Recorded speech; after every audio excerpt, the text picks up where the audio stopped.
Ah, tem um amigo lindo meu que assistiu os meus vídeos. Um amigo da escola, cis, hétero, homem, que ele é super do bem e tal, ele é um menino super bacana. Ele, coincidentemente, também mora aqui em Berlim, com a esposa dele, que também é super gente fina. Depois que assistiu meus vídeos, ele veio falar comigo. Ele, Sunny, queria te perguntar um negócio que eu sempre tive vontade, mas não tinha coragem, sei lá, um negócio assim. Ele perguntou se... Não, ele perguntou se ele já tinha falado alguma coisa que tivesse me ofendido.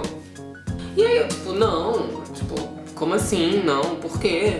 Ele, não, sei lá, porque às vezes a gente fala, rindo e usa gírias e nananã. E eu, não, que gíria, que coisa, que você tá falando? Aí ele, não, sei lá, às vezes eu falo véi, ou whatever. E eu, não, até porque eu falo véi também, Ele, não, então, porque eu tava lendo um depoimento aí de uma ativista trans.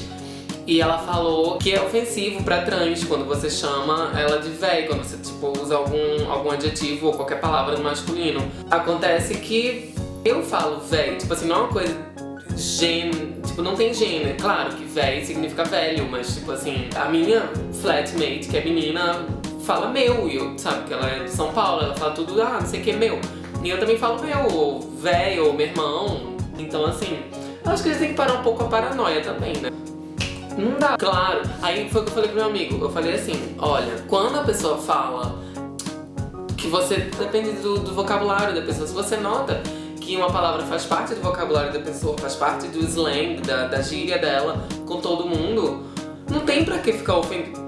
Sabe? Porque a pessoa não tá tratando a pessoa no masculino. Isso já é paranoia também. Isso já é criar problema onde não tem, saca? Porque tá, tudo bem, a pessoa pode ficar cheia de dedos quando for falar com a outra. Cheia de dedo é toda pisando em ovos, assim. Tem que medir as palavras mesmo, tem que se perguntar o que é ofensivo e o que não é. Só que, se a gente quer atingir um nível de naturalidade, de uma comunicação amistosa, uma comunicação, natural. A gente não pode, eu quero que as pessoas me tratem como elas tratam outros amigos delas também. Se um menino chama todo mundo de velho e eu chamo todo mundo de velho,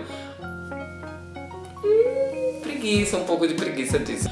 É pra ter cuidado, sim, é pra chamar a pessoa do gênero dela mesmo. Se tem uma pessoa que fala pra você, independente da aparência dela, ela fala pra você, olha, fulaninho, eu gostaria de ser tratada agora no gênero tal, ou sem gênero, o mais neutro possível. É pra você respeitar essa afirmativa da pessoa, essa informação sobre essa pessoa. Então, por exemplo, chega uma pessoa que pra você sempre foi menino e ela vira pra você e fala, meu, a partir de agora eu sou menina, tenta me chamar aí no feminino aí. Você tem que tentar de tudo pra chamar essa pessoa no feminino. E quando não conseguir, é pra se desculpar e consertar e whatever. É pra fazer isso mesmo. Eu já passei por essa fase, então eu sei que é um saco, todo mundo erra, é horrível, você quer morrer. Mas as pessoas que me respeitam e que me consideram tentavam de tudo. E enfim, até que um dia elas se acostumaram. Lance de gíria, saca? De dar porque chama de véi. Meu irmão, relaxem e gozem. Beijo.